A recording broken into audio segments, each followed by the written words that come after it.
Hey everyone, welcome back to Bodyhaven Soaps. My name is Darlene and I am the owner and creator of Bodyhaven Soaps, and on this channel we go over information about formulating, creating recipes. I go through recipes with you and I try and help other creators create. Okay, so if that's something that interests you, feel free to subscribe and help support my channel so I can continue bringing you content like this. And feel free to ask any questions in the question box below so I can try and help you in any way I can. So today's video, you guys, is going to be on how to determine the shelf life of the ingredients you get when you purchase your ingredients from suppliers. Now, this is not always an easy thing to do. Not all companies supply you with lot numbers or expiry dates. Matter of fact, I don't think I've been on a website of a supplier that I order from where they actually have expiry dates or they have lot numbers on the website before you buy the product.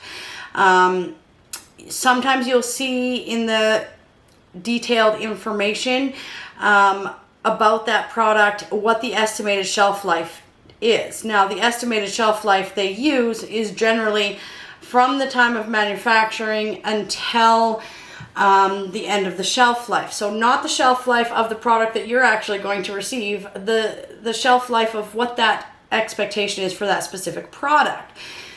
The reason it's important to understand this is shelf life of a product is determined from the time that ingredient was manufactured until the end of its expected shelf life. So if you were to, let's say, shea butter, for example, we all know shea butter has about a 24-month lifespan. So with a 24-month lifespan, that is from the manufacturer's date until that 24 months. Okay, so the companies that we buy our supplies from, they get that shea butter after it's manufactured, and however long it's sat on their shelf and how long you've had it will actually shorten the lifespan or the shelf life, okay, until expiration of that oil. So, of that shea butter, I guess we're talking about. But at the end of the day, guys, it's important to understand how to figure out the manufacturer's date of this product that we are going to be using in our products we are creating. The reason it's important to know is because you need to know how fresh this ingredient is. Now, it's not an easy thing. Like I say, you don't see it on the bottles all the time and all of those kinds of things. Lot numbers is an easy way to determine that, or if they put an expiry date. Like I said, I don't normally see it on the websites. There is one company that I order from, which is my favorite company to order from, specifically because they have all of the information on their labels, which makes my life so much easier. Okay, if the company does not supply lot numbers or expiry date on their labeling of the product when you purchase it, then simply email them, or when you place your order in the little note section, when you place the order, ask them to provide the lot numbers of the ingredients that you've ordered so you have that information. Now, the one company, and no, I'm not sponsored by them or anything else, they are my favorite company to order from. And they used to offer free shipping. However, with time changes and the cost of shipping, that's changed. Okay, is Windy Point Soap Supply out of Calgary. And once again, they are not sponsoring this video or anything else. This is just my honest opinion about who is my favorite person to shop from. So Windy Point Soap Supplies, you guys, they have all of their information right on their label. It makes our life so much easier. And it's the only company that I purchase from actually that has the lot number and everything on their labels. The rest of them I have to request it, and if it's not in my package, I have to email them and get the lot numbers from. Now, in saying that, most companies will send back an email with the lot numbers for the products that you've purchased. I've only had one company that just couldn't even be bothered to answer me. I wrote in the notes that I would like it. It didn't come with my packaging. I emailed them after receiving it, and I didn't get an email back from them at all. No response whatsoever. So, simply said, I just don't purchase from them anymore. Okay? Because I need that information for my customers. when I make a product, I want to guarantee good product for my customers. So if the supplier can't be bothered to give you that information, I simply just wouldn't buy from them. Okay, that's my personal opinion. You guys do what you need to do. But for me, it is important. All right, so Windy Point Soaps actually has all of their information on their label, which is awesome. So when I get products from them, it's got the lot number on it, so I know when this was manufactured. It has the INCI name of the product on it. It has what this product is used for. It has percentage of that product that can be used in. It has flash points if there's a flash point to that product. Everything right on the label. So I don't have to go back onto the website and look it all up. It's just on the front of my bottle. So that is the reason I love this company. Okay, they go that extra mile and provide all that information for me. And like I said, they used to be free shipping, but with the inflation of everything and stuff, guys, they charge shipping. But their shipping is more than reasonable. When I buy from Windy Point Soaps, which is out of Calgary, I do pay shipping for the parcel to come here. And it's a very, very good shipping rate. I ship products to my customers, so I know how much shipping costs. So they give a really reasonable shipping rate because they probably sell a lot of product because they're a good company. I can go down to the coast and I can order from there. Calgary is about 11 hours from me. The soap supply store that's closest to me is about 3 hours. I can order from them and it'll cost me 3 times the amount of shipping to come from there than it does from Calgary. And to drive down to the coast to get that product physically myself, which sometimes I do if I have other things going on down there. But reality is the gas is going to cost me more than what Windy Point charges me for shipping. So they're kind of my go-to company. Of course, they carry a lot of products, but not absolutely everything. So I do shop from a number of other places. And I've never had a problem with any of them that I do shop from supplying me the lot numbers for the products that I am getting. Now, so that's just my opinion. Once again, not sponsored, you guys. So I have been ordering some supplies as I've been getting funds and trying to rebuild this company. I have some orders that I need to get made, so I've ordered specific things. I know my main products, I need to get that kind of stuff in, and sometimes it can take time to get these products in, but I don't want to order stuff that I'm not going to use too soon, because the longer it sits, the shorter the lifespan. Okay, so I want to make sure that I am getting ingredients that are relatively, not too long from the manufacturer's date. So when you request the lot number, now the lot number is the easiest way to tell the manufacturer's date. That is what the lot number is for. So when you guys are on here looking at your lot number, okay, so when you have a lot number, and I'll put this in the description box below, you guys, how to read a lot number, because a lot of people don't understand it. Okay, so when you see that word lot number, behind it, there may be some letters there, and that's usually the abbreviation for the product. So this is Evening Primrose Oil that I've got here. And you guys can see that I don't buy this in huge containers because I only use so much of it, so I would reorder. Another big mistake that we make is we order large quantities of something because we get it for a few dollars cheaper, but we don't use it up before the expiration date. And now what do we do with it? Okay, because now I've got no shelf life left on this product. So with stuff that I don't use in high percentages, or make lots of product with that specific oil or ingredient, I'll order smaller containers. You'll notice that a lot of my extracts and stuff, all I get in just the 30 mil, because that's a lot for me to try and make the product with. I'm not doing mass quantities of stuff, and the shelf life of these are very short, so I don't want to have a lot of it. And anytime I can get a powder rather than a liquid, I'll go for that as well. Okay, but let's take this Evening Primrose Oil. Okay, so it's got a couple letters at the beginning of the lot number. EPR, that's just Evening Primrose, okay, oil. And then the first 2 digits in your lot number, that is going to be the year that it was manufactured. Okay, so on this primrose oil, it says that the first two numbers are 22. So I know that this was manufactured in 2022. The next two numbers are going to be your month of manufacturing, okay?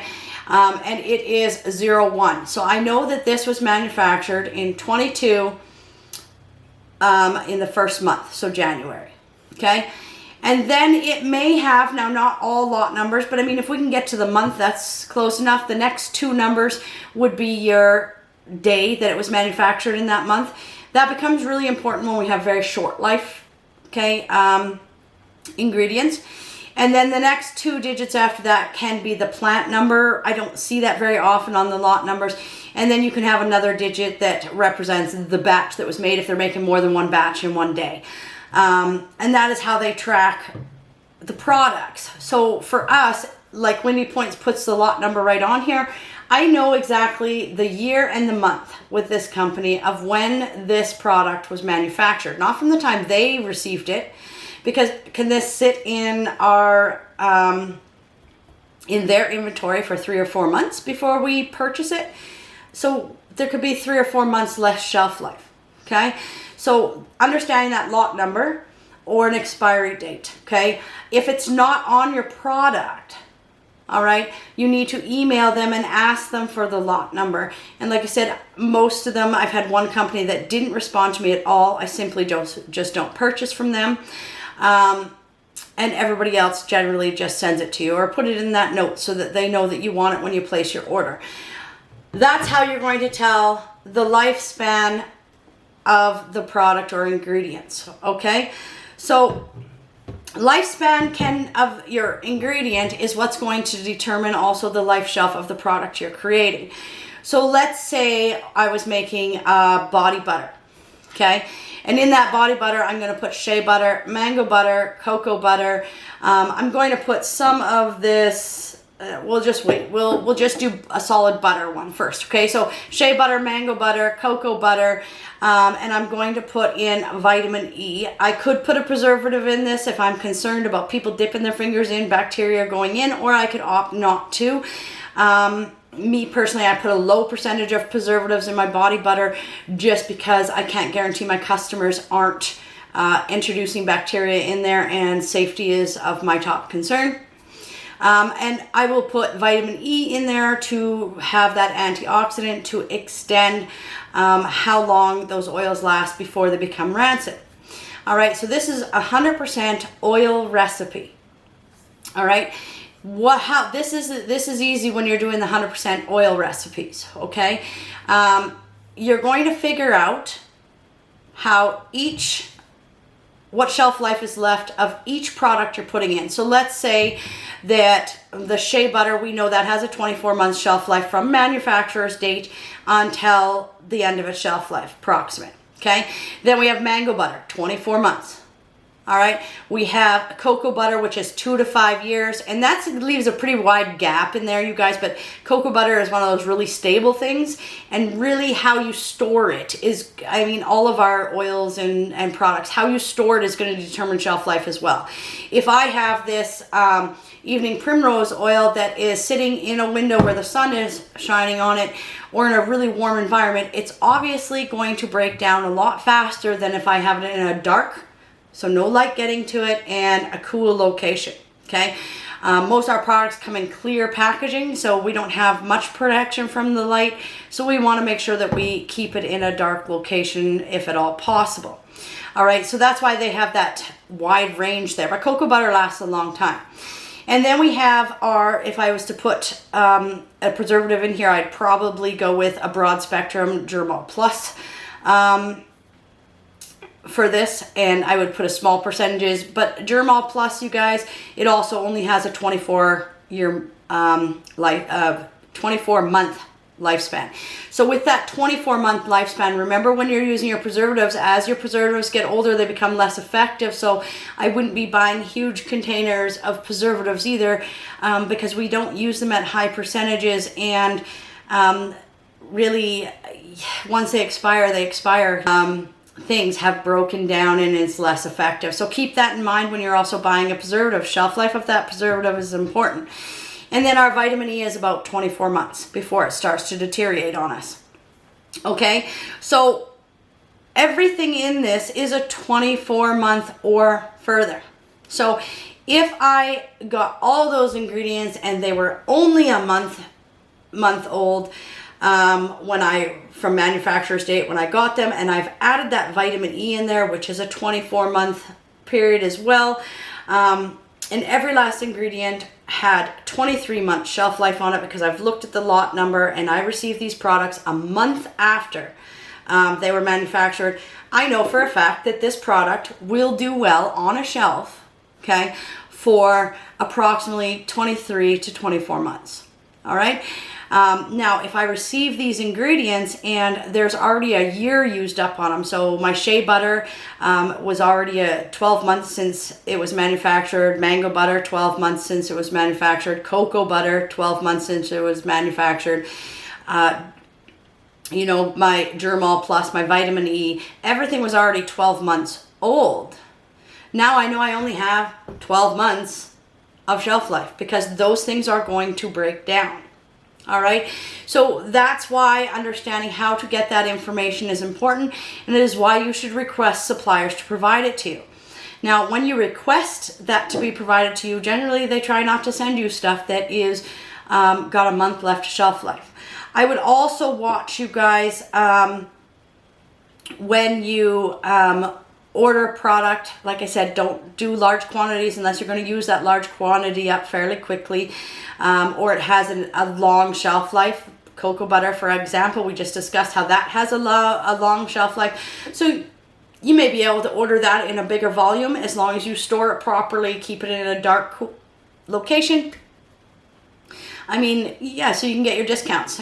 One of the things that we do, you know, it's great to buy in large quantities because we do get discounts.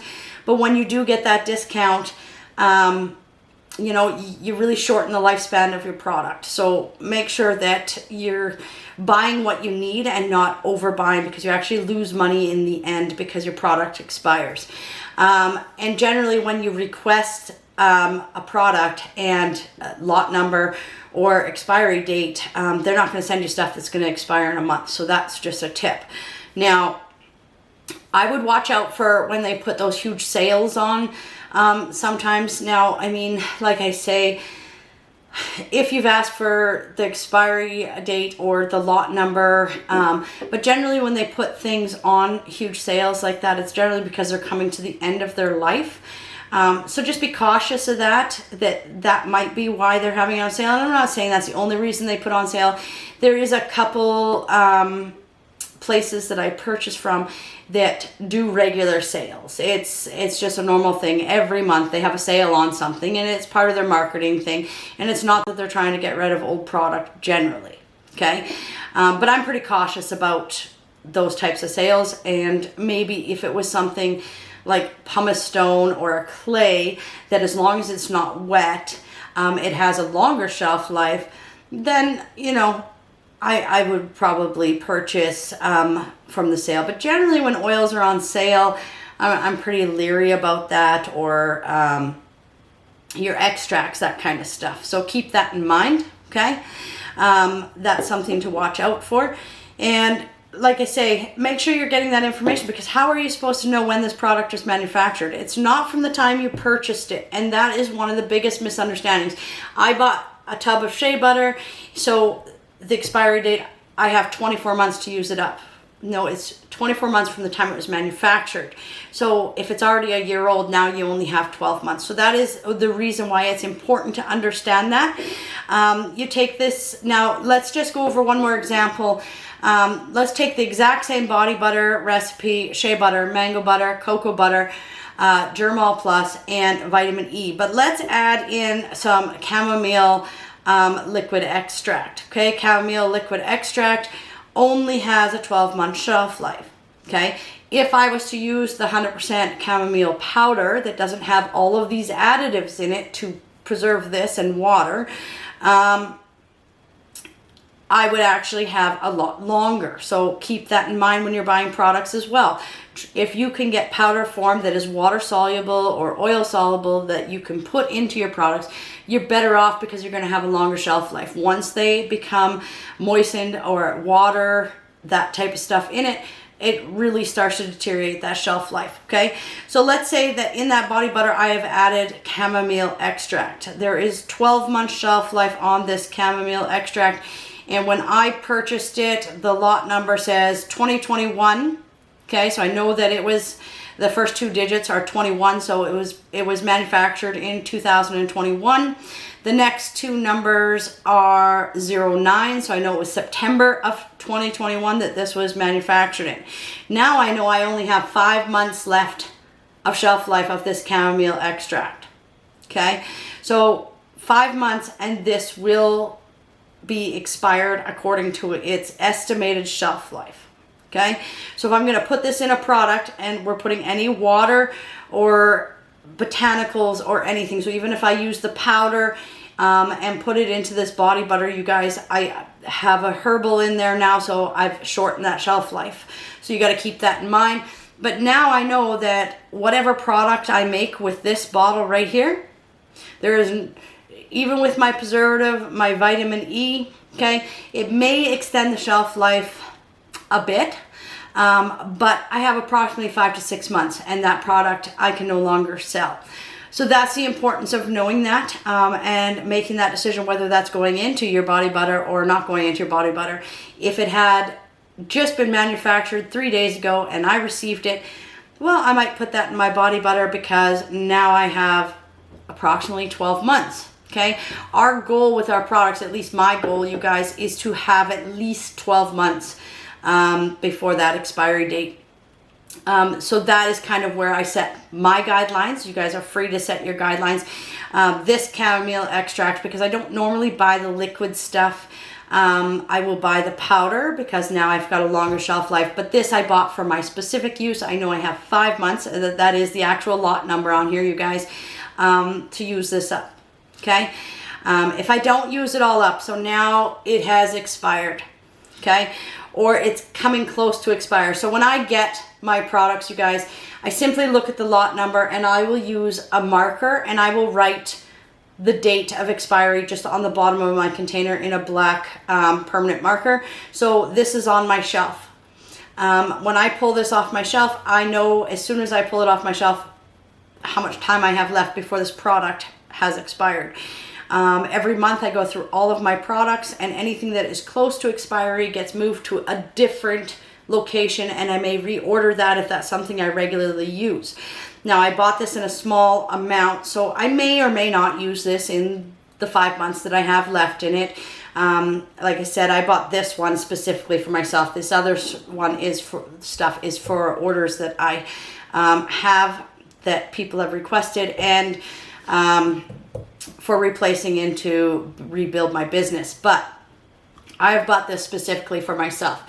So if I have used up almost all of it and there's only a little bit left, okay, it doesn't smell rancid, it hasn't changed color, it hasn't got all this like any settling in the bottom, unless that's a normal thing for that product. It's visually changed, its odor has changed, that type of stuff. Then I will use it actually for testing, for formulating, because I'm not actually selling anything that I'm beginning to formulate. So I usually will, the last month before this expires is when I'll start doing my testing with it and trying to formulate new recipes that I was interested in. Or adding this to something and checking that formulation where I make 100 grams of the product and I'm checking for consistency, stability, how well it feels on the skin, that type of stuff. That's what I'll use my close to expired products for.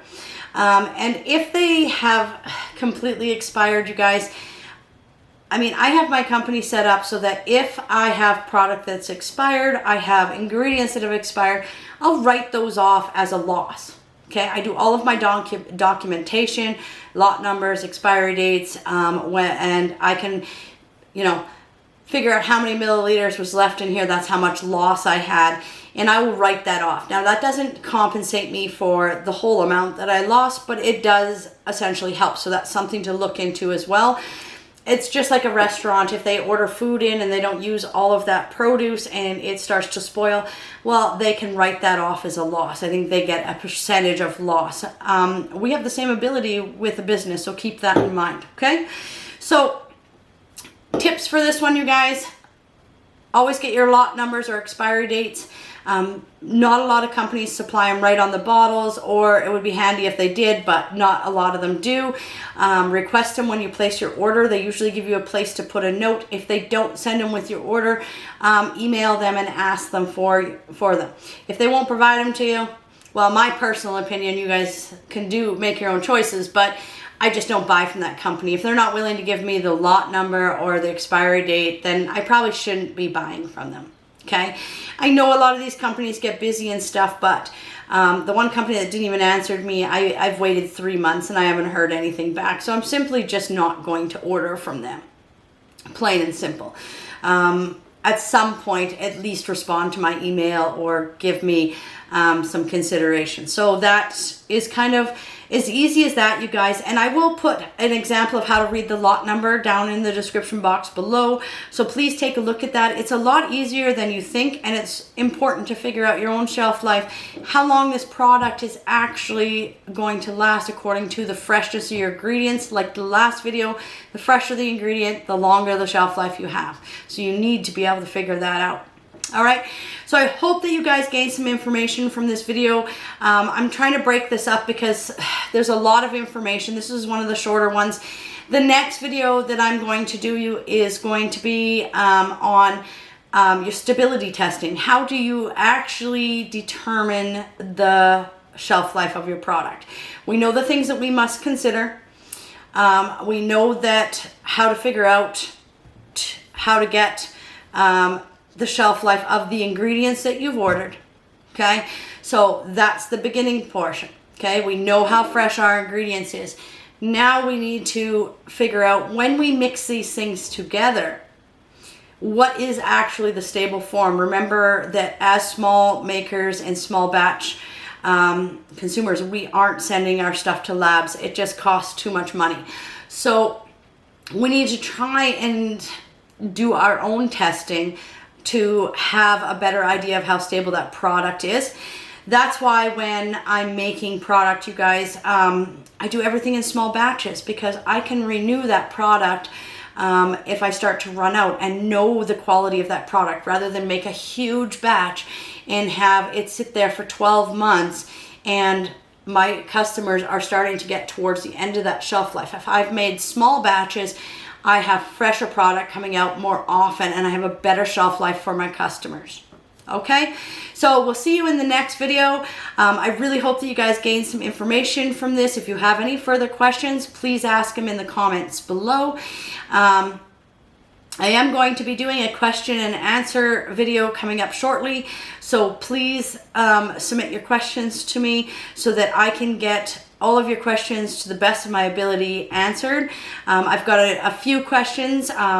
It would be nice to have a few more, so just feel free to send them to me. You can email them to me. My email is in the description box below. You can comment them on there. That type of stuff. I want to address these things for you guys, okay? Like I said, the goal of this channel is to help fellow creators. So give me that opportunity and I will do the best I can for you. All right? I hope you guys have a great rest of your day.